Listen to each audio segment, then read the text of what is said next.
تمہاری یاد میں میری نیندیں اڑی ہوئی ہیں۔ دل کرتا ہے ابھی تمہارے پاس آ جاؤں، تمہارے سینے پر سر رکھ کر سوں۔ یہ دوریاں اب مجھ سے ایک پل بھی برداشت نہیں ہوتی۔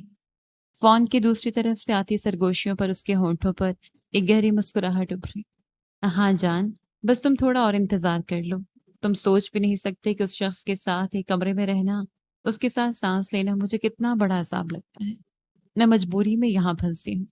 میرے گھر والوں نے زبردستی میری شادی اس سے کر دی تھی، پر اب نہیں۔ میں اس قید سے بہت جلد نکل آؤں گی۔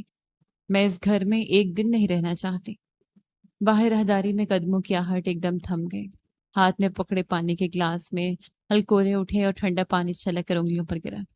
ارسلان کے قدم وہیں فرش پر جم گئے اور وہ اپنے چہرے کی نرمی اور ہر رشتے کو نبھانے کی عادت کے لیے جانا جاتا تھا، مگر اس وقت اس کے چہرے کا رنگ اڑ چکا تھا۔ وہ بنا کوئی آواز پیدا کیے خاموشی سے الٹے قدموں پیچھے ہٹ گئے۔ یہ وہی گھر تھا جو چند ماہ پہلے کہکوں اور مبارکبادوں سے گونج رہا تھا۔ لاؤنج میں پھولوں کی خوشبو پھیلی تھی۔ ارسلان کے چھوٹے بھائی حارث نے، جو ہمیشہ ہنسی مذاق اور شرارتوں کے لیے تیار رہتا تھا، آگے بڑھ کر ارسلان کے کندھے پر زور سے ہاتھ مارا۔ بھائی جان، ماننا پڑے گا، آج تو آپ کے چہرے کی چمک ہی الگ ہے۔ آخر کار آپ نے بھی ہمارے بیچلرز کلب سے استعفیٰ دے ہی دیا۔ کیسا لگ رہا ہے پھر آزادی کھو کر؟ ارسلان کے چہرے پر ایک ہلکی سی مسکراہٹ ابھرے۔ تم بھی بس تیار رہو، اگلا نمبر تمہارا ہی ہے حارث۔ میں بھی دیکھوں گا تمہاری یہ ساری چہکتی ہوئی باتیں تب کہاں جاتی ہیں۔ ارے توبہ کریں بھائی، ہم آزاد پنچھی ہیں، اتنی جلدی کسی پنجرے میں نہیں آنے والے۔ حارث نے اپنے کانوں کو ہاتھ لگایا۔ اسی دوران دادی، جن کے چہرے کی جھریاں ان کی محبت اور زندگی کے تجربات کی گواہی دیتی تھیں، مسکراتی ہوئی آگے بڑھی۔ ان کے چہرے پر ایک سچی خوشی تھی۔ بس کر دے حارث، کیوں میرے شیر بچے کو تنگ کر رہا ہے؟ دادی نے ارسلان کا ماتھا چوما اور پھر صوفے پر بیٹھی زارا کی طرف مڑی۔ میرے بیٹے کا گھر بس گیا۔ زارا بیٹی، اب یہ گھر تمہارا ہے، اسے بالکل اپنے ہاتھ سے سجانا، یہ ہم سب کا ہے۔ کوئی بھی ضرورت ہو، یہ حارث ہر وقت حاضر ہے، اور میں تو ہوں ہی۔ سب کی نظریں زارا پر ٹک گئیں۔ زارا کی شخصیت میں ایک عجیب سی سرد مہری تھی جو اس کے خاموش چہرے سے بھی جھلکتی تھی۔ اس نے کوئی جواب نہیں دیا۔ اس کے چہرے پر نہ کوئی مسکراہٹ ابھری، نہ ہی دلہنوں والی کوئی روایتی شرم۔ اس نے بس انتہائی بے رخی سے سر ہلایا، اپنی بھاری ساڑی کا پلو سمیٹا اور مڑ کر سیدھا اپنے کمرے کی طرف چل دی۔ حارث کے چہرے کی ہنسی غائب ہو گئی۔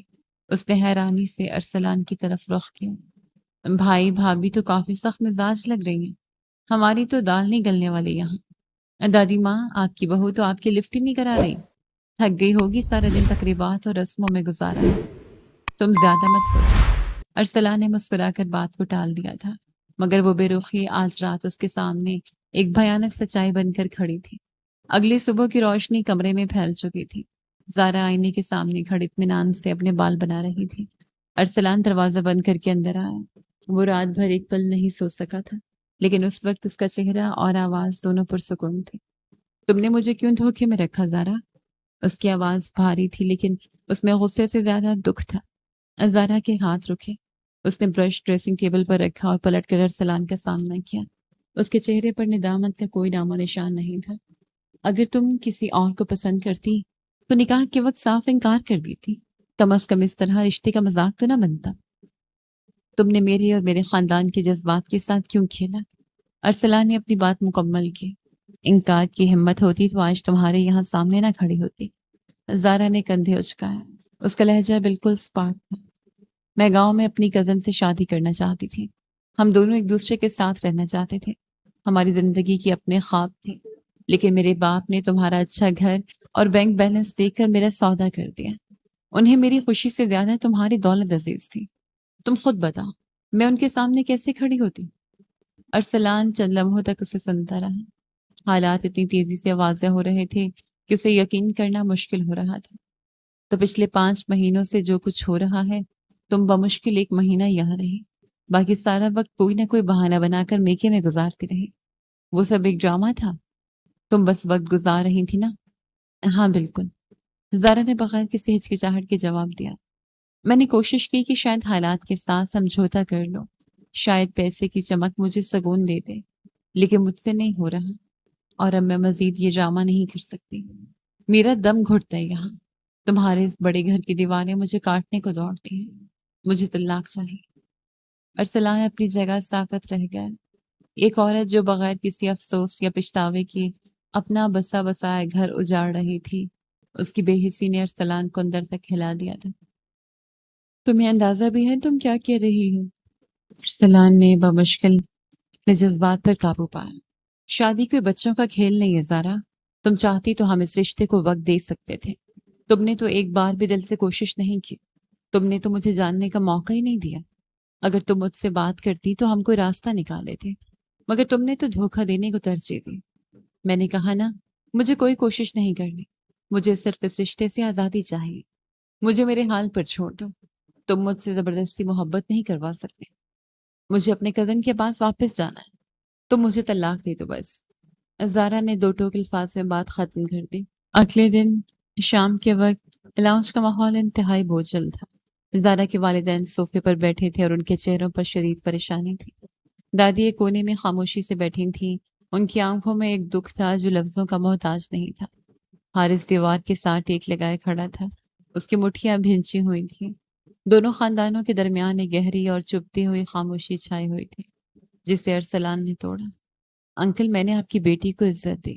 اس گھر کی ہر خوشی اس کے قدموں میں رکھی، لیکن اس کا دل کہیں اور تھا. جو رشتے دل سے نہ جڑے ہوں انہیں کاغذوں پر گھسیٹنے کا کوئی فائدہ نہیں. ارسلان اپنی جگہ سے کھڑا ہوا. اس کی آواز میں ایک عجیب سا ٹھہراؤ تھا. میں نے بہت سوچا، اور جب اگلا انسان ساتھ رہنے ہی نہیں چاہتا تو زبردستی کی قید کا کوئی جواز نہیں بنتا. زارا کے باپ نے دونوں ہاتھ جوڑ دیے. بیٹا، اسے سمجھاؤں گا میں. اس کی عقل ٹھکانے آ جائے گی. تم جلدی میں کوئی فیصلہ مت کرو. بچی ہے، اسے وقت دو، سب ٹھیک ہو جائے گا. تم بس ایک موقع اور دے دو. یہ کوئی غلط فہمی نہیں ہے انکل. یہ ایک سوچی سمجھی سازش ہے جس کا شکار میں ہوا ہوں. ارسلان نے گہری سانس لی. یہ مجھے اور میرے گھر والوں کو دھوکہ دیتی رہی ہے. میں مزید اس جھوٹ کے ساتھ نہیں جی سکتا. میں اسے وہ آزادی دے رہا ہوں جو اسے چاہیے. طلاق، طلاق، طلاق. یہ الفاظ کمرے میں گونجے. زارا کے باپ کے چہرے کا رنگ اڑ گیا. وہ تیزی سے اپنی جگہ سے اٹھے. ان کے ہاتھ کانپ رہے تھے. یہ کیا کر دیا ارسلان؟ تم نے سوچا بھی نہیں. تم نے میری بیٹی کی زندگی برباد کر دی، اور وہ بھی اس حالت میں. یہ لڑکی حاملہ ہے. یہ سن کر کمرے میں جیسے سناٹا چھا گیا. دادی کے ہاتھ سے تسبیح چھوٹ کر قالین پر گرے. حارث چونک کر سیدھا کھڑا ہو گیا. ارسلان نے صدمے سے زارا کی طرف رخ کیا. زارا جو اب تک بالکل پرسکون اور بے نیاز بیٹھی تھی، اس نے اپنے باپ کی بات کاٹتے انتہائی سرد لہجے میں کہا، حاملہ ہوں تو کیا؟ یہ بچہ میری آزادی کی راہ میں رکاوٹ نہیں بنے گا. زارا، خدا کا خوف کر. کیا بول رہی ہے تو؟ یہ تیرا بچہ ہے. اس کی ماں رو پڑی. لیکن زارا پر کسی کے رونے یا پریشان ہونے کا کوئی اثر نہیں تھا. وہ اپنی جگہ سے اٹھی اور ارسلان کی آنکھوں میں آنکھیں ڈال کر بولی، سن لو ارسلان، جب یہ بچہ پیدا ہوگا میں تمہیں دے دوں گی. مجھے یہ بوجھ نہیں چاہیے. مجھے اپنی نئی زندگی اپنے طریقے سے شروع کرنی ہے، اور اس بچے کی میری زندگی میں کوئی جگہ نہیں ہے. اسے تم پالو یا سڑک پر پھینک دو، مجھے کوئی فرق نہیں پڑتا. ارسلان اور اس کی بوڑھی ماں یہ الفاظ سن کر لرز گئے. ایک ماں اپنے ہی ہونے والے بچے کے لیے اتنی بے حس کیسے ہو سکتی ہے؟ دادی کی آنکھوں سے آنسو بہنے لگے، مگر ان کے ہونٹ سلے ہوئے تھے. حارث آگے بڑھنے لگا، مگر ارسلان نے ہاتھ کے اشارے سے اسے روک دیا. زارا نے اپنا بیگ اٹھایا اور بغیر کوئی آنسو بہائے، بغیر کسی کی طرف دیکھے، سیدھا دروازے کی طرف بڑھ گئی. اس کے قدموں میں کوئی ہچکچاہٹ نہیں تھی، جیسے اس نے پیچھے کوئی گھر نہیں، کوئی قید خانہ چھوڑا ہو. وہ ایک بار بھی پلٹ کر نہیں مڑے. دروازہ ایک زوردار آواز سے بند ہوا. کمرے میں رہ جانے والی خاموشی اس طوفان کا پتہ دے رہی تھی جو سب کی زندگیاں بدلنے والا تھا. مگر ارسلان کا گھر چھوڑنے کے بعد زارا کا اپنا وہم بھی بہت جلد ٹوٹ گیا. کامران کے ساتھ اس کی نئی زندگی ان خوابوں جیسی بالکل نہیں تھی جو اس نے دیکھے تھے. حمل کے آخری دن تھے اور وہ کامران کے چھوٹے سے گھر کے حبس زدہ کمرے میں تھکن سے چور بیٹھی تھی. کامران شیشے کے سامنے کھڑا تیار ہو رہا تھا. کامران، مجھے آج طبیعت کچھ ٹھیک نہیں لگ رہی. تم آج شام دوستوں کے ساتھ جانے کے بجائے میرے پاس رک جاؤ. زارا نے التجا بھری نظروں سے اسے دیکھا. کامران نے پرفیوم لگاتے انتہائی بے رخی سے اسے آئینے میں دیکھا. زارا، میں سارا دن کام کر کے تھک جاتا ہوں. اب کیا شام کو بھی تمہارے پاس بیٹھ کر تمہاری بیماریاں سنو؟ اور ویسے بھی جب تم نے فیصلہ کر ہی لیا ہے کہ یہ ارسلان کا بچہ اسی کو واپس دینا ہے تو میں خواہ اس کی ٹینشن کیوں لوں؟ مجھے لیٹ ہو جائے گا، کوئی مسئلہ ہو تو اپنے بھائی بلال کو بلا لینا۔ وہ اسے اکیلا چھوڑ کر دروازہ بند کر کے چلا گیا۔ زارا بستر پر بیٹھی خاموشی سے آنسو بہاتی رہی۔ اسے پہلی بار احساس ہوا تھا کہ جس شخص کے لیے اس نے ارسلان کی پرسکون زندگی کو ٹھکرایا تھا، اس کے پاس زارا کی تکلیف بانٹنے کے لیے ایک پل بھی نہیں تھا۔ چند مہینوں کا وقت جیسے ایک بند کمرے کی حبس زدہ ہوا کی طرح گزر گئے۔ گھر میں اب کہہ کے نہیں گونجتے تھے، بس ایک بوجھل سی خاموشی ہر وقت ڈیری ڈالی رکھتی۔ رات کے پچھلے پہر فون کی گھنٹی نے اس خاموشی کا سینہ چاک کر دیا۔ ارسلان نے چونک کر سائڈ ٹیبل سے فون اٹھایا۔ اسکرین پر زارا کے بھائی بلال کا نمبر جگمگا رہا تھا۔ ہیلو۔ ارسلان دوسری طرف سے بلال کی آواز میں عجیب سی ہچکچاہٹ اور شرمندگی تھی۔ ہسپتال آ جائیں، زارا نے بیٹے کو جنم دیا ہے۔ فون کٹ گیا۔ ارسلان چند لمحوں تک موبائل کو دیکھتا رہا۔ اس کے اندر جذبات کا ایک عجیب طوفان تھا، لیکن چہرے پر وہی پرسکون ٹھہراؤ۔ وہ کمرے سے باہر نکلا تو لاؤنج کی مدھم روشنی میں دادی جے نماز پر بیٹھی دعا مانگ رہی تھی۔ ان کے چہرے کی جھریاں آنسوں سے بھیگ چکی تھیں۔ امی؟ ارسلان کی آواز بمشکل نکلی۔ ہسپتال سے کال تھی۔ دادی نے جلدی سے جے نماز سمیٹی، لاٹھی کا سہارا لیا اور کھڑی ہو گئے۔ دیر مت کر میرے بچے، گاڑی کی چابی اٹھا۔ ہسپتال کی راہداری میں فینائل اور ادویات کی مخصوص بو پھیلی ہوئی تھی۔ بلال ایک کونے میں کھڑا تھا، اس کے ہاتھوں میں ایک تولیے میں لپٹا ہوا نوزائیدہ بچہ تھا۔ وہ ارسلان اور دادی کو دیکھ کر نظریں چرا گیا۔ اس کے قدم خود بخود ان کی طرف بڑھ گئے۔ یہ لو ارسلان۔ بلال نے کامتے ہاتھوں سے وہ ننھا سا وجود ارسلان کی طرف بڑھایا۔ یہ تمہاری امانت ہے۔ ارسلان کے ہاتھ آگے بڑھتے ہوئے لرز رہے تھے۔ اس نے کپ کپاتی انگلیوں سے بچے کو تھاما۔ وہ اتنا چھوٹا اور نازک تھا کہ ارسلان کو ڈر لگنے لگا کہ کہیں اس کی ذرا سی سختی سے اس تکلیف نہ پہنچ جائے۔ زارا کیسی ہے؟ ارسلان نے اپنی فطری شرافت کے باعث پوچھا۔ بلال نے بے بسی سے سر جھکا لیا۔ وہ ٹھیک ہے، لیکن ارسلان، ہم بہت شرمندہ ہیں۔ زارا نے اس بچے کو دیکھنے سے بھی انکار کر دیا ہے۔ اس نے نرس پر چیخ کر کہا ہے کہ اسے میری نظروں سے دور لے جاؤ۔ میں اس کی شکل بھی نہیں دیکھنا چاہتی۔ میرے ماں باپ اسے سمجھا رہے ہیں، لیکن وہ دادی کے قدم آگے بڑھے۔ انہوں نے تولیے کا کونا تھوڑا سا ہٹایا۔ بچے کا گلابی اور معصوم چہرہ دیکھ کر ان کی آنکھوں سے آنسوں کی جھڑی لگ گئی۔ انہوں نے جھک کر اس ننھے سے ماتھے پر اپنے کامتے ہوئے لب رکھ دیے، جسے اس کی سگی ماں نے دھتکار دیا۔ اسے اب کسی کے سہارے کی ضرورت نہیں۔ دادی کی آواز میں ایک عجیب سی طاقت تھی۔ یہ میرا خون ہے، میرا بچہ ہے۔ چل ارسلان، اسے اس گھر لے چلے جہاں اس کی قدر ہے۔ رات کے 2 بج چکے تھے۔ ڈرائنگ روم کی بتیاں جل رہی تھیں۔ بچہ پچھلے 1 گھنٹے سے مسلسل رو رہا تھا۔ اس کی آواز میں ایک ایسی بے بسی تھی جو ارسلان کے دل کو چیر رہی تھی۔ ارسلان اسے کندھے سے لگائے پورے کمرے میں چکر کاٹ رہا تھا۔ چپ ہو جاؤ میرے بیٹے، پلیز چپ ہو جاؤ۔ ارسلان کی آنکھیں نیند اور تھکن سے سرخ ہو چکی تھیں۔ بھوک لگی ہے؟ میں نے ابھی تو دودھ بنا کر دیا ہے۔ پھر کیا تکلیف ہے؟ پیٹ میں درد ہے؟ وہ خود کلامی کر رہا تھا۔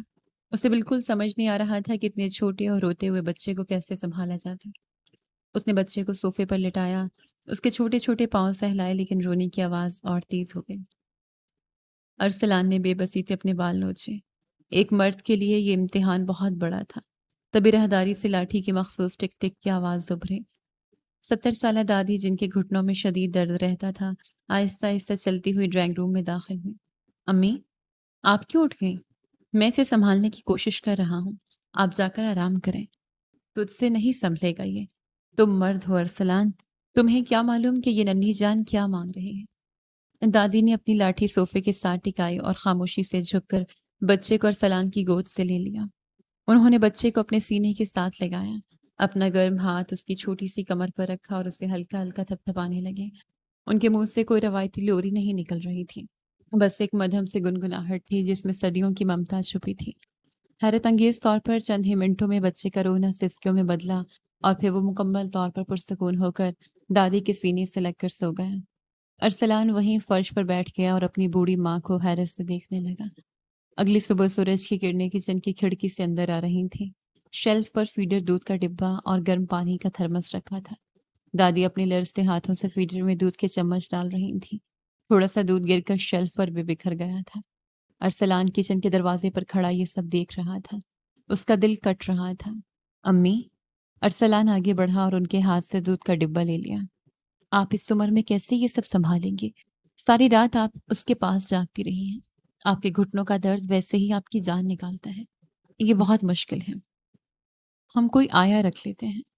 دادی نے مسکرا کر ارسلان کی طرف دیکھا۔ ان کے چہرے پر تھکن ضرور تھی لیکن ایک عجیب سا اطمینان بھی تھا۔ آیا پیسے کے لیے کام کرتی ہے ارسلان، وہ دودھ تو پلا سکتی ہے، ممتا نہیں دے سکتی۔ انہوں نے فیڈر کا ڈھکن بند کرتے ہوئے کہا۔ جس دن اس کی سگی ماں نے اسے ہسپتال میں ایک بوجھ سمجھ کر دھتکارا تھا، اسی دن خدا نے اس کی ممتا میرے دل میں ڈال دی تھی۔ یہ میرا زرغام ہے، اسے اب کسی اور ماں کی ضرورت نہیں۔ ارسلان نے گہری سانس لی۔ زرغام نام تو آپ نے بہت بھاری رکھ دیا امی۔ یہ بھاری نام ہی اس کی پہچان بنے گا۔ یہ کمزور نہیں پڑے گا زندگی میں۔ تم بس اپنے کام پر دھیان دو۔ میرے زرغام کی فکر تو مجھ پر چھوڑ دو۔ وقت کسی کا انتظار نہیں کرتا۔ دن ہفتوں میں، ہفتے مہینوں میں اور مہینے سال میں بدل گئے۔ زارا اپنے نئے گھر کے فرش پر بیٹھی صفائی کر رہی تھی۔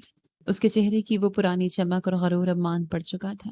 پسینے میں شرابور وہ فرش پر گیلا کپڑا پھیر رہی تھی۔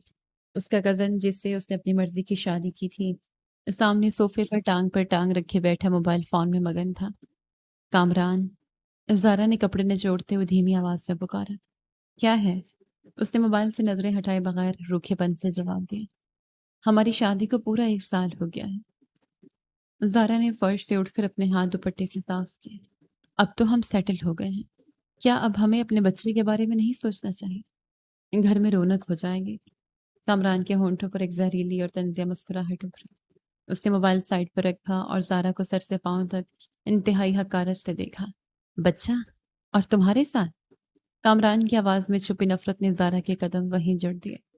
تمہیں کس نے کہہ دیا کہ ہم سیٹل ہو گئے ہیں؟ اور ویسے بھی زارا، جو عورت اپنے پہلے شوہر کے ساتھ مخلص نہ ہو سکی، جس نے اپنے ہی پیدا کیے ہوئے نوزائیدہ بچے کو ہسپتال کی راہداری میں کچرے کی طرح پھینک دیا، وہ میری کیا ہوگی؟ یہ الفاظ زارا کے سینے کے پار ہو گئے۔ اس کی سانس جیسے حلق میں اٹک گئی۔ یہ تم کیا کہہ رہے ہو کامران؟ میں نے وہ سب تمہارے لیے کیا تھا۔ تم سے شادی کرنے کے لیے میں نے وہ سب چھوڑا تھا۔ میں نے تمہیں اپنا گھر اجاڑنے کا نہیں کہا تھا۔ کامران کھڑا ہو گیا۔ تمہاری حقیقت یہی ہے کہ تم ایک بے حس عورت ہو۔ میں تم جیسی عورت کے ساتھ بچہ پیدا کر کے اس کی زندگی برباد نہیں کرنا چاہتا۔ مجھے کل کو تانا نہیں سننا کہ اس کی ماں ایک بے رحم عورت تھی۔ اب جاؤ میرے کپڑے استری کرو، مجھے باہر جانا ہے۔ وہ اسے وہیں سن کھڑا چھوڑ کر کمرے سے باہر نکل گیا۔ زارا کے ہاتھ سے کپڑا چھوٹ کر فرش پر گرا۔ اسے لگا جیسے کسی نے اس کا دل مٹھی میں لے کر زور سے مسل دیا ہو۔ اسے ہسپتال کا وہ دن یاد آیا جب اس نے نرس سے کہا تھا کہ اس بچے کو میری نظروں سے دور لے جاؤ۔ آج وہی دوری اس کا مقدر بن چکی تھی۔ دوسری طرف ارسلان کے گھر میں ایک نئی زندگی کا آغاز ہو چکا تھا۔ ارسلان کی دوسری شادی مہک سے ہو چکی تھی۔ مہک ایک سلجھی ہوئی، نرم مزاج اور احساس کرنے والی لڑکی تھی، لیکن وہ بھی اس نئے ماحول اور رشتوں کے تانے بانے کو سمجھنے کی کوشش کر رہی تھی۔ کمرے میں 1 سالہ زرغام زور زور سے رو رہا تھا۔ وہ چلنا سیکھ رہا تھا اور شاید اسے ہلکی سی چوٹ لگی تھی۔ مہک شدید گھبرائی ہوئی تھی۔ اس نے زرغام کو گود میں اٹھا رکھا تھا۔ وہ اسے کندھے سے لگا کر چپ کرانے کی کوشش کر رہی تھی، مگر زرغام اس کے کندھے سے سر اٹھا کر مسلسل روئے جا رہا تھا۔ ارسلان، مجھے سمجھ نہیں آ رہا اسے کیا ہوا ہے۔ مہک کی آواز میں رونا شامل تھا۔ میں نے اسے کھلونا بھی دیا ہے، دودھ کی بوتل بھی منہ سے لگا کر دیکھی ہے، لیکن یہ چپ بھی نہیں کر رہا۔ کہیں اس کے پیٹ میں درد تو نہیں؟ ہم اسے ڈاکٹر کے پاس لے چلتے ہیں۔ ارسلان دروازے سے اندر داخل ہوا۔ وہ بھی پریشان ہو گیا۔ لاؤ مجھے تو مہک، پتہ نہیں کیا ہو گیا اسے۔ آج تو صبح سے ٹھیک کھیل رہا تھا۔ اس سے پہلے کہ ارسلان بچے کو تھامتا، دادی کمرے میں داخل ہوئی۔ ان کی چال پہلے سے تھوڑی زیادہ سست ہو چکی تھی، لیکن ان کی آواز میں وہی پرانی طاقت تھی۔ تم دونوں کیوں گھبرا رہے ہو؟ میری جان کو مجھ سے دور رکھو گے تو وہ روئے گا ہی نا۔ دادی نے مسکراتے ہوئے اپنے دونوں ہاتھ آگے بڑھائے۔ زرغام نے جیسے ہی دادی کو دیکھا، اس نے اپنے چھوٹے چھوٹے بازو ان کی طرف پھیلا دیے۔ دادی نے نرمی سے اسے اپنی گود میں لیا اور اس کے ماتھے پر پیار کیا۔ زرغام نے اپنا سر فوراً ان کے کندھے پر رکھ دیا اور اس کا رونا جادوئی طور پر رک گیا۔ مہک نے گہری سانس لی اور قدرے شرمندگی سے سر جھکا لیا۔ دادی ماں، مجھے کچھ سمجھ نہیں آتا۔ میں کوشش کرتی ہوں کہ اس کی اچھی طرح دیکھ بھال کروں، لیکن مجھ سے ہمیشہ کوئی نہ کوئی غلطی ہو جاتی ہے۔ میں شاید ایک اچھی ماں ثابت نہیں ہو رہی۔ دادی نے زرغام کی پیٹھ تھپ تھپاتے ہوئے مہک کی طرف دیکھا۔ ان کی آنکھوں میں گہرا پیار اور شفقت تھی۔ تم کیوں خود پر اتنا بوجھ ڈال رہی ہو بیٹی؟ دادی نے انتہائی نرم لہجے میں کہا، کون کہتا ہے تم فوراً اس کی ماں بن جاؤ؟ ممتا کوئی بٹن نہیں جسے دبایا اور وہ آن ہو گئے۔ یہ تو ایک احساس ہے جو وقت کے ساتھ پیدا ہوتا ہے۔ تم بس اس گھر کو اپنا سمجھو۔ زرغام کی ذمہ داری میری ہے۔ جب تک میرے ہاتھ پاؤں چل رہے ہیں اسے میں سنبھالوں گی۔ تم بس ارسلان اور اپنے اس گھر کی خوشیوں پر دھیان دو۔ مہک کے چہرے پر چھائی ہوئی پریشانی یکدم چھٹ گئی۔ دادی کے ان چند جملوں نے جیسے اس کے کندھوں سے ایک بہت بڑا بوجھ اتار دیا تھا۔ اس نے شکر گزاری سے دادی کو دیکھا۔ ارسلان کے ہونٹوں پر بھی ایک پرسکون مسکراہٹ پھیل گئی۔ گھر کا یہ سکون بتا رہا تھا کہ محبت اگر سچی ہو تو وہ ہر خلا کو بھر دیتی ہے۔ وقت کے پروں پر سوار 2.5 سال کا عرصہ بڑی خاموشی سے گزر گیا۔ اس دوران بہت کچھ بدل چکا تھا۔ ڈرائنگ روم کے قالین پر چھوٹے چھوٹے قدموں کی آہٹ اب پورے گھر کی جان بن چکی تھی۔ زرغام اب صرف چلتا ہی نہیں تھا بلکہ اپنی توتلی زبان سے پورے گھر کو سر پر اٹھائے رکھتا تھا۔ دادی ماں، دادی ماں۔ وہ اپنے چھوٹے چھوٹے پاؤں مارتا ہوا کچن کی طرف بھاگا جہاں دادی سبزی کاٹ رہی تھی۔ اس نے جا کر مضبوطی سے دادی کی ٹانگوں کو پکڑ لیا۔ مجھے گودی لیں۔ دادی کے چہرے پر ایک دم سے رونق آ گئی۔ گھٹنوں میں شدید تکلیف کے باوجود انہوں نے چھری سائڈ پر رکھی اور جھک کر اسے اپنے دونوں بازو میں اٹھا لیا۔ میرا بیٹا، میرا شہزادہ، کیا چاہیے میری جان کو؟ انہوں نے اس کے نرم گالوں پر پیار کرتے اسے سینے سے لگا لیا۔ لاؤنج کے صوفے پر بیٹھا ارسلان لیپ ٹاپ پر کچھ کام کر رہا تھا، لیکن اس منظر نے اس کی انگلیوں کی بورڈ پر روک دی۔ اس کے ہونٹوں پر ایک گہری اور پرسکون مسکراہٹ پھیل گئی۔ اسی وقت مہک 2 کپ چائے لائے لاؤنج میں داخل ہوئی۔ اس نے ایک کپ ارسلان کے سامنے میز پر رکھا اور خود اس کے ساتھ بیٹھ گئی۔ کام تو دفتر میں بھی ختم نہیں ہوتے، اب گھر پر بھی شروع ہو گئے۔ مہک نے مسکراتے ارسلان کی طرف دیکھا۔ ارسلان نے لیپ ٹاپ بند کر کے سائڈ پر رکھ دیا۔ تمہارے ہاتھ کی چائے سامنے ہو تو کوئی بھی کام زیادہ اہم نہیں رہتا۔ اس نے کپ اٹھا کر ایک گھونٹ بھرا۔ ویسے ایک بات ہے، تمہارے آنے سے اس گھر کی چائے کا ذائقہ اور گھر کا سکون دونوں بہت بہتر ہو گئے ہیں۔ مہک کے گالوں پر ایک ہلکی سی سرخی دوڑ گئی۔ اس نے نظریں جھکا کر اپنے دوپٹے کے کونے کو انگلی پر لپیٹنا شروع کر دیا۔ میں نے کیا کیا ہے؟ یہ سب تو دادی کی دعاؤں اور آپ کے صبر کا نتیجہ ہے۔ میں تو بس بنی بنائی جنت میں آ گئی ہوں۔ نہیں مہک، تم نے زرغام اور دادی دونوں کو جس طرح اپنایا ہے وہ ہر کسی کے بس کی بات نہیں۔ تم نے اس گھر کو مکمل کر دیا ہے۔ ارسلان نے چائے کا کپ واپس میز پر رکھتے ہوئے نرمی سے اس کا ہاتھ تھام لیا۔ مہک نے خوشی بھرے دل کے ساتھ ارسلان کو دیکھا اور پھر ان دونوں کی نظریں کچن میں دادی کے ساتھ ہنستے کھیلتے زرغام پر ٹک گئیں۔ یہ ایک مکمل اور خوشگوار خاندان کی خوبصورت تصویر تھی۔ دوسری طرف شہر کے ایک اور حصے میں زارا کے گھر پر ایک گہری اور بوجھل ویرانی چھائی ہوئی تھی۔ پنکھے کی مدھم آواز کے علاوہ پورے گھر میں کوئی شور نہیں تھا۔ زارا صوفے پر اکیلی بیٹھی ہاتھ نے پکڑا ٹی وی کا ریموٹ بے دلی سے دبا رہی تھی۔ اسکرین پر چلنے والے مناظر اس کی آنکھوں کے سامنے سے گزر رہے تھے مگر اس کا دماغ کہیں اور تھا۔ اچانک پڑوس کے گھر سے بچوں کے زور زور سے ہنسنے کی آواز آئی۔ کسی بچے نے کہکا لگایا اور پھر اس کی ماں کی پیار بھری ڈانٹ سنائی دی۔ علی، مت بھاگو، گر جاؤ گے۔ یہ آوازیں زارا کے کانوں سے ٹکرائیں تو اس کے ہاتھ سے ریموٹ چھوٹ کر قالین پر گر گئے۔ وہ ایک دم کھڑی ہو گئی اور کھڑکی کے پاس جا کر پردہ تھوڑا سا پیچھے ہٹایا۔ پڑوس کے صحن میں ایک عورت اپنے 2 سالہ بچے کے پیچھے بھاگ رہی تھی اور بچہ ہنستا ہوا اس کی پہنچ سے دور بھاگنے کی کوشش کر رہا تھا۔ پھر اس عورت نے بچے کو پکڑ کر ہوا میں اچھالا اور اسے گلے لگا لیا۔ زارا کی انگلیاں پردے کو سختی سے مٹھی میں جکڑ گئی۔ اس کا سینہ ایک عجیب سی گھٹن سے بھر گیا۔ اسے اچانک اپنے خالی ہاتھ بہت عجیب لگنے لگے۔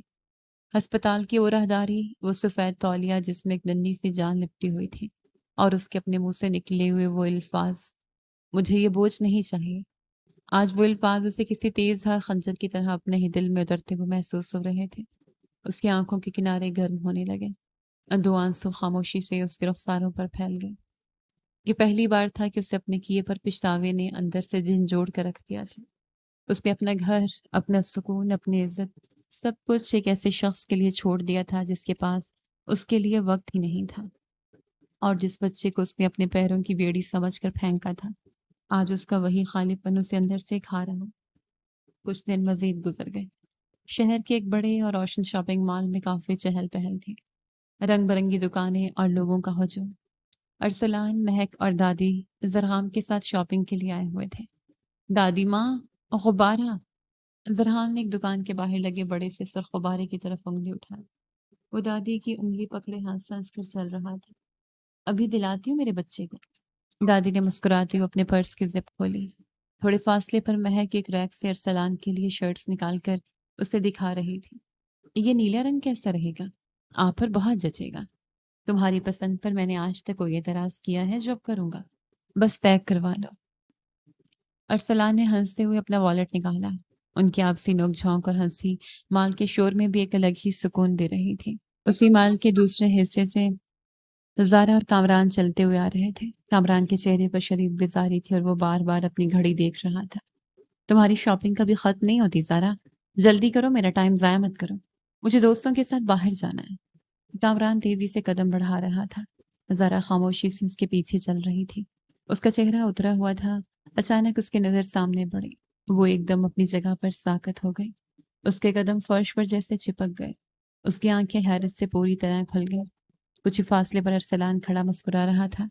اس کے ساتھ مہک تھی جو بہت خوش لگ رہی تھی، اور ان کے بالکل قریب دادی کے ہاتھ سے سرخ غبارہ پکڑتا ہوا ایک انتہائی خوبصورت اور ہنستا کھیلتا بچہ زرغام۔ زارا کو لگا جیسے کسی نے اس کے دماغ پر ہتھوڑا مارا ہو۔ وہ بچہ، وہ بالکل ارسلان پر گیا تھا۔ اس کی ہنسی، اس کے خد و خال، وہ اس ہنستے کھیلتے بچے کو دیکھ کر ایک دم رک گئی۔ اس کی سانسیں تیز ہو گئیں۔ کیا دیکھ رہی ہو کھڑی؟ چل یہاں سے۔ کامران چند قدم آگے چل کر واپس پلٹا۔ اس کی آواز میں شدید غصہ تھا۔ زارا نے اپنا ہاتھ اٹھایا اور کامتی ہوئی انگلی سے سامنے اشارہ کیا۔ اس کے گلے میں جیسے کچھ پھنس گیا تھا۔ وہ میرا بیٹا ہے، ارسلان کے ساتھ۔ اس کے منہ سے ایک سسکی نکلی۔ اس کی آنکھوں سے آنسو بہنے لگے۔ وہ بچہ جس کے اسے پچھلے کئی دنوں سے شدت سے طلب ہو رہی تھی آج اس کے بالکل سامنے تھا۔ کامران نے اس کی نظروں کا پیچھا کیا اور پھر غصے سے زارا کے قریب آیا۔ اس نے زارا کا بازو سختی سے پکڑا اور اسے اپنی طرف کھینچا۔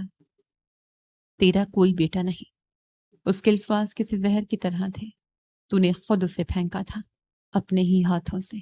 اب جا کر یہاں تماشا مت بنانا، لوگ دیکھ رہے ہیں۔ سیدھی طرح میرے ساتھ چلو۔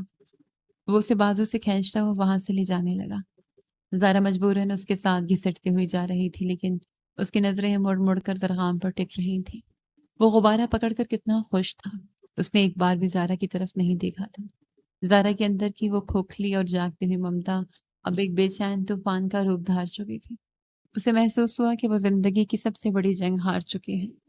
اگلے چند دن زارا کے لیے کسی عذاب سے کم نہیں تھے۔ نہ اسے نیند آتی، نہ بھوک لگتی۔ اسے ہر وقت کانوں میں اس بچے کی ہنسی سنائی دیتی۔ آخرکار اسے مزید برداشت نہ ہوا۔ شام کا وقت تھا۔ ارسلان کے گھر کا ماحول ہمیشہ کی طرح پرسکون تھا۔ دادی ٹی وی پر کوئی پروگرام دیکھ رہی تھیں اور مہک کچن میں رات کے کھانے کی تیاری کر رہی تھی۔ اچانک باہر دروازے کی گھنٹی بجی۔ میں دیکھتا ہوں۔ ارسلان اپنے کمرے سے نکلا اور مین گیٹ کی طرف بڑھا۔ اس نے دروازہ کھولا تو سامنے کا منظر دیکھ کر اس کے ماتھے پر سلوٹیں پڑ گئیں۔ سامنے زارا کھڑی تھی۔ اس کا حلیہ بکھرا ہوا تھا۔ بالوں میں کوئی ترتیب نہیں تھی۔ آنکھوں کے گرد ہلکے پڑ چکے تھے اور چہرے پر ایک گہری ندامت اور تھکاوٹ تھی۔ وہ اپنے پرانے غرور اور اناج سے بالکل خالی لگ رہے تھے۔ ارسلان کے چہرے کے تاثرات فوراً بدل گئے۔ اس کے اندر کوئی ہمدردی نہیں جاگی، بلکہ ایک سرد مہری نے اس کے چہرے کو گھیر لیا۔ تم یہاں کیوں آئی ہو زارا؟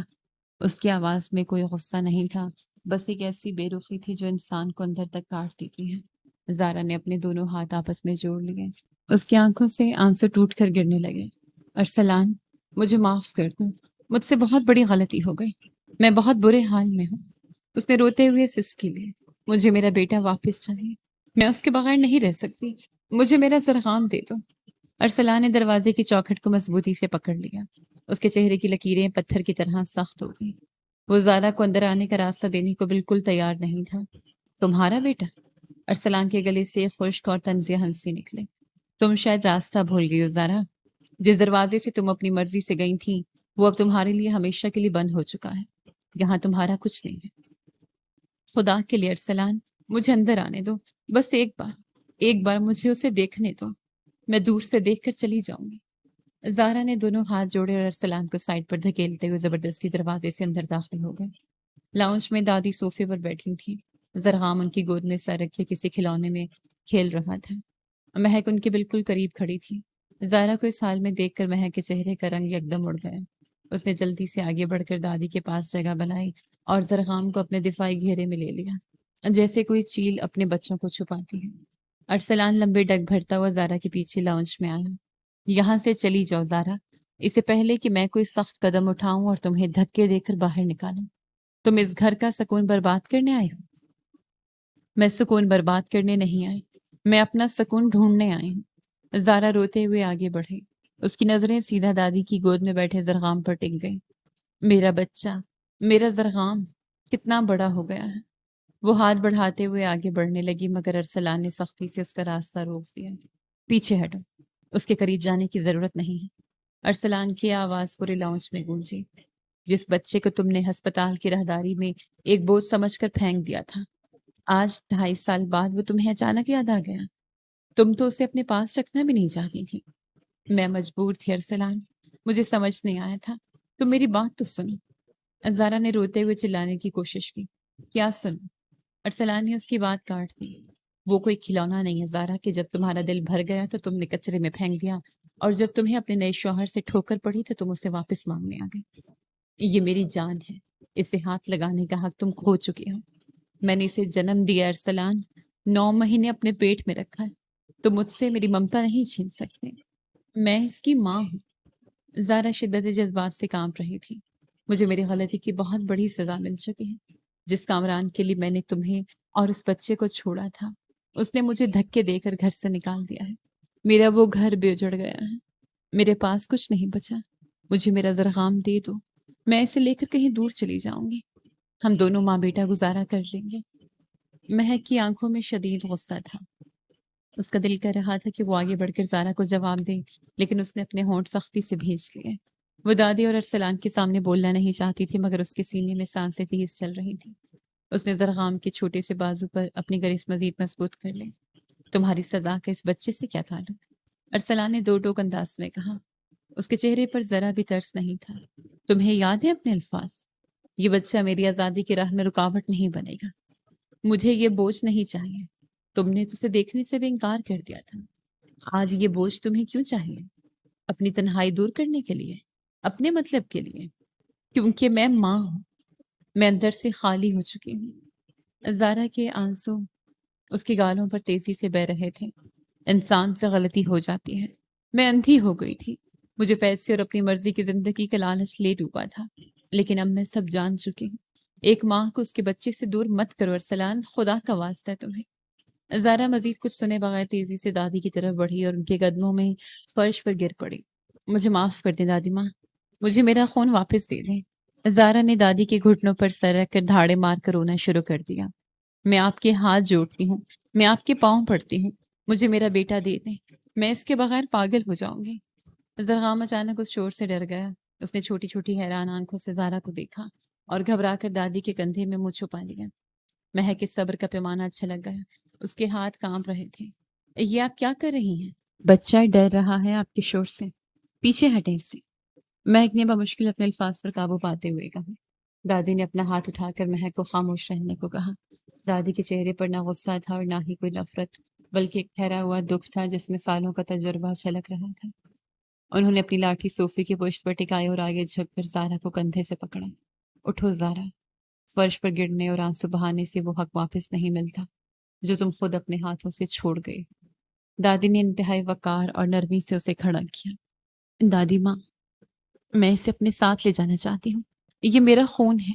آپ تو ایک ماں ہیں، آپ میری تکلیف سمجھیں۔ زارا سسکیاں لے رہی تھی۔ خون؟ دادی نے گہری سانس لی اور زارا کی آنکھوں میں دیکھا۔ خون تو اسی دن سفید ہو گیا تھا زارا، جس دن تم نے اسے ہسپتال میں پلٹ کر نہیں دیکھا تھا۔ ممتا صرف جنم دینے یا پیٹ میں رکھنے کا نام نہیں ہے، یہ راتوں کی نیندیں قربان کرنے، بچے کی ذرا سی تکلیف پر ساری رات جاگنے اور اسے اپنے سائے میں پروان چڑھانے کا نام ہے۔ تم نے تو اپنا حق اسی دن کھو دیا تھا جب تم نے اس کی شکل تک دیکھنے سے انکار کر دیا تھا۔ زارا کے ہاتھ پاؤں ٹھنڈے پڑنے لگے، اس کی امیدیں دم توڑ رہی تھیں۔ آپ لوگ مجھے میرا بچہ نہیں دیں گے؟ آپ مجھے تڑپا تڑپا کر مارنا چاہتے ہیں؟ نہیں زارا، ہم تمہیں مارنا نہیں چاہتے۔ دادی نے اپنی بات جاری رکھی اور ان کے اگلے جملے نے سب کو سن کر دیا۔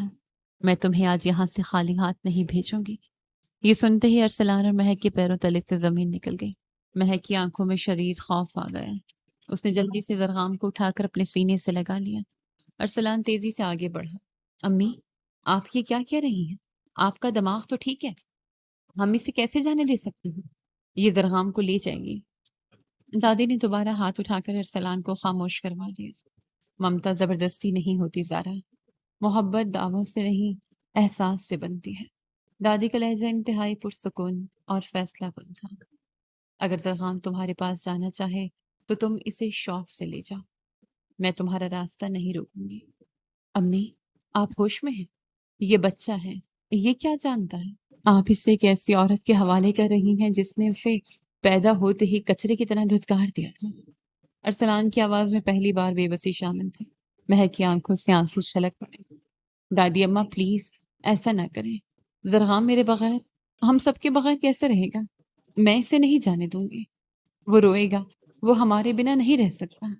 ارسلان، مہک، تم دونوں میری بات سنو اور خاموش رہو۔ دادی نے دونوں کو سختی سے دیکھا۔ اس نے جنم دیا ہے، آج فیصلہ بھی اسی کا ہوگا۔ اس کے دل کا یہ وہم بھی نکل جانا چاہیے۔ اسے آزما لینے دو اپنی ممتا کو۔ اسے پتہ چلنا چاہیے کہ رشتے کیسے بنتے ہیں۔ زائرہ کی آنکھوں میں ایک نئی امید کی چمک جاگ اٹھی۔ اس نے جلدی سے اپنے آنسو صاف کیے، بال سمیٹے اور گہری سانسیں لے کر خود کو پرسکون کرنے کی کوشش کی۔ اس کا خیال تھا کہ خون کا رشتہ اپنا اثر دکھائے گا۔ کمرے میں مکمل سناٹا چھا گیا۔ دادی نے مہک سے زرہام کو لیا، اسے پیار سے چوما، اس کے ماتھے پر ہاتھ پھیرا اور پھر آہستہ سے زمین پر کھڑا کر دیا۔ زرہام اپنی چھوٹی چھوٹی ٹانگوں پر کھڑا حیرانی سے ادھر ادھر دیکھ رہا تھا۔ اسے سمجھ نہیں آ رہا تھا کہ سب لوگ اتنے خاموش کیوں ہیں اور یہ نئی عورت کون ہے۔ زارا روتے ہوئے اپنے دونوں بازو پھیلا کر زرہام کے سامنے گھٹنوں کے بل بیٹھ گئی۔ اس کے ہاتھ کانپ رہے تھے۔ اس نے اپنے چہرے پر ایک زبردستی کی کھوکھلی سی مسکراہٹ لانے کی کوشش کی۔ زرہام، میرا بچہ، آؤ مما کے پاس آؤ، میں تمہاری اصلی ماں ہوں بیٹا۔ زارا کی آواز میں ایک عجیب سی کپکپاہٹ اور بے چینی تھی۔ زرہام نے اپنی بڑی بڑی معصوم آنکھوں سے اس اجنبی عورت کو دیکھا۔ اس عورت کے چہرے پر آنسو تھے، آواز رندھی ہوئی تھی اور اس کے پھیلے ہوئے بازو زرہام کو اپنی طرف بلا رہے تھے۔ مہک نے اپنی آنکھیں بند کر لی۔ اس کے دل کی دھڑکنیں اتنی تیز ہو چکی تھی کہ اسے لگ رہا تھا کہ اب اس کی جان نکل جائے گی۔ ارسلان دیوار کے ساتھ ٹیک لگائے مٹھیاں بھینچے سانس روکے اس منظر کو دیکھ رہا تھا۔ سب کی نظریں اب صرف زرہام پر ٹکی تھیں۔ زارا کی امید بھری آنکھیں، ارسلان کا ضبط اور مہک کا خوف، سب کچھ اسی ایک لمحے اور ایک چھوٹے سے بچے کے اگلے قدم پر رکا ہوا تھا۔ کمرے میں اتنی خاموشی تھی کہ سانسوں کی آواز سے بھاری لگ رہی تھی۔ زارا نے زرہام کو اپنی طرف نہ آتے دیکھا تو جلدی سے اپنے کندھے پر لٹکے بیگ کی زپ کھولی۔ اس کے کانپتے ہاتھوں نے اندر سے ایک چمکدار سرخ رنگ کی مہنگی کھلونا گاڑی نکالی۔ اس نے وہ گاڑی دونوں ہاتھوں میں پکڑ کر زرہام کی طرف بڑھائی۔ زرہام، میرے شہزادے دیکھو، مما تمہارے لیے کیا لائی ہیں۔ زارا نے اپنے آنسوں کے درمیان ایک زبردستی کی مسکراہٹ لانے کی کوشش کی۔ کتنی پیاری گاڑی ہے نا، تم میرے پاس آؤ، ہم دونوں مل کر اس سے کھیلیں گے۔ آجو بیٹا، میں تمہاری ماں ہوں۔ زرہام کی بڑی بڑی معصوم آنکھوں میں اس چمکدار کھلونے کا عکس پڑا۔ بچوں کی فطرت کے عین مطابق وہ گاڑی کی چمک دمک سے تھوڑا سا متاثر ہو۔ اس نے اپنے چھوٹے سے پاؤں کو حرکت دی اور ایک قدم آگے بڑھایا۔ زارا کی آنکھوں میں ایک دم سے جیت کی کرن جاگ اٹھی۔ اس کے چہرے پر ایک عارضی سکون ابھرا، جیسے اسے یقین ہو گیا ہو کہ وہ پیسے اور کھلونوں کے بل بوتے پر اپنی کھوئی ہوئی ممتا واپس خرید سکتی ہے۔ خون آخر خون ہوتا ہے، یہ سوچ کر اس نے اپنے بازو مزید پھیلا دیے، لیکن زرہام کا اگلا قدم ہوا میں ہی رک گیا۔ اس نے اس مہنگے کھلونے سے نظریں ہٹا کر زارا کے چہرے کو دیکھا۔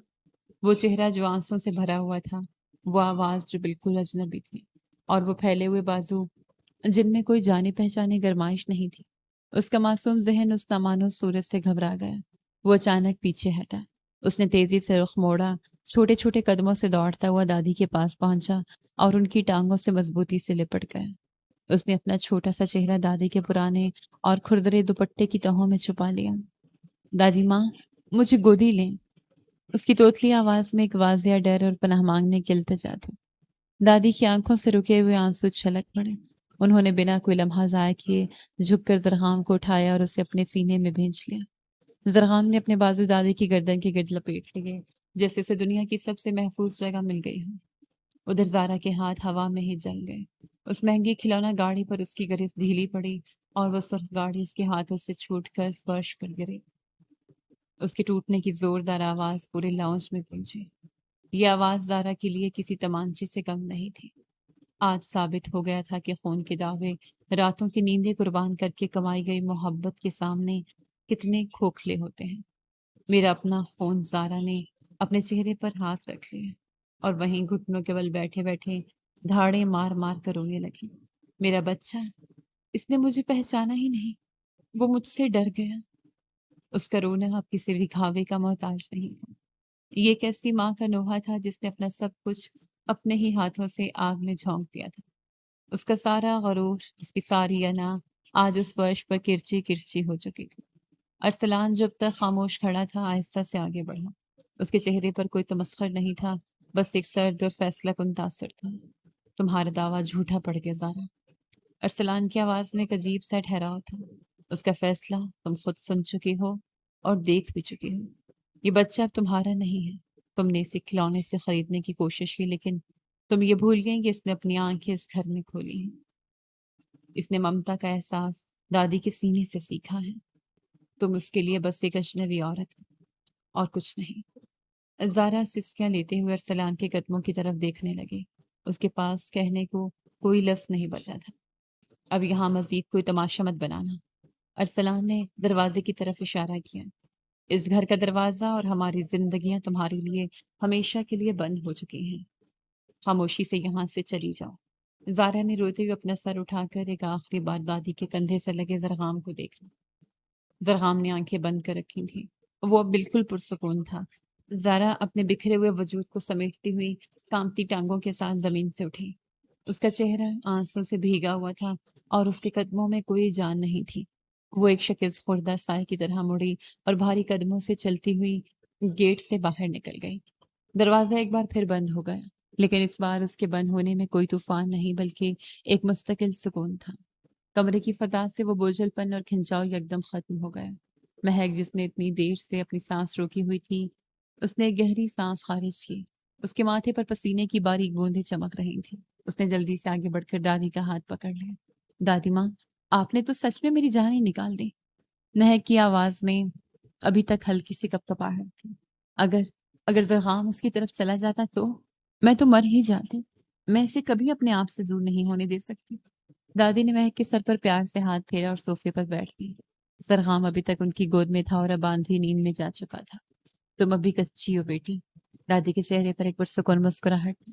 محبت اور ممتا بازار میں بکنے والی چیزیں نہیں ہوتی کہ کوئی بھی انہیں کھلونے دکھا کر اپنی طرف بلا لے۔ میں نے اپنے زرغام کو اپنے دل کے خون سے سینچا ہے۔ مجھے اپنے پیار پر، اپنی جاگی ہوئی راتوں پر پورا یقین تھا۔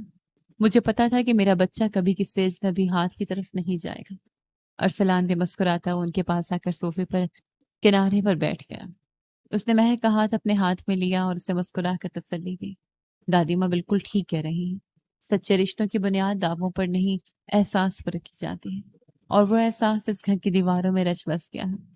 اب اسے کوئی نہیں توڑ سکتا۔ مہک نے ارسلان کی طرف دیکھا اور اس کے چہرے پر بھی خوبصورت مسکراہٹ پھیل گئی۔ گھر میں دوبارہ سے وہی پرانا میٹھا اور گہرا سکون لوٹ آیا تھا۔ سچی ممتا جو بن مانگے اور بنا خون کے رشتے کے ملی تھی، اب اس گھر کی سب سے مضبوط بنیاد بن چکی تھی۔ زرغام نے سوتے سوتے دادی کے دوپٹے کو اپنی چھوٹی سی مٹھی میں اور مضبوطی سے جکڑ لیا، جیسے وہ اعلان کر رہا ہو کہ اسے اپنی جنت مل گئی ہے۔ کھڑکی سے آنے والی شام کی ٹھنڈی ہوا کمرے میں پھیلی اور یہ گھر ایک بار پھر سے زندگی کی خوشیوں کا گہوارہ بن گیا۔